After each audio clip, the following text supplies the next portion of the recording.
Assalamualaikum warahmatullahi wabarakatuh. Jadi pada kesempatan kali ini saya akan membahas bagaimana pengertian hukum perdata dan ruang lingkup hukum perdata.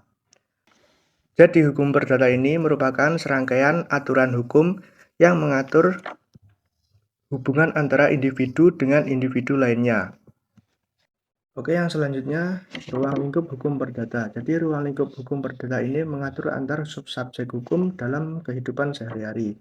Seperti hukum perseorangan yang mengatur aturan tentang manusia sebagai subjek hukum, hukum keluarga yang mengatur hubungan hukum yang timbul dari keluarga seperti perkawinan, perceraian, dan hak asuh orang tua.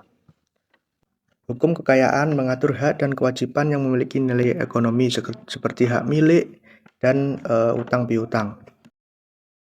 Oke, untuk pembahasan selanjutnya mengenai subjek hukum dan objek hukum menurut hukum perdata.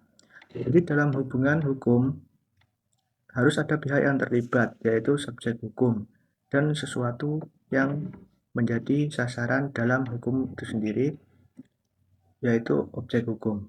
Yang pertama, subjek hukum. Subjek hukum ini adalah segala sesuatu yang memiliki hak dan kewajiban menurut hukum itu sendiri. Subjek hukum dalam hukum perdata meliputi manusia dan badan hukum. Untuk yang kedua adalah objek hukum. Jadi objek hukum ini adalah segala sesuatu yang berguna bagi subjek hukum dan dapat dikuasai serta menjadi objek dalam perbuatan hukum itu sendiri.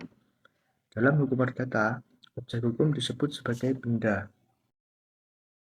Untuk pembahasan selanjutnya mengenai perbuatan hukum dan akibat hukumnya. Jadi perbuatan hukum adalah setiap perbuatan subjek hukum yang dilakukan secara sengaja untuk menimbulkan akibat hukum, seperti menandatangani kontrak kerja, membuat surat wasiat, atau melangsungkan pernikahan. Sedangkan akibat hukum adalah konsekuensi yang lahir dari perbuatan hukum atau peristiwa hukum yang diatur oleh peraturan.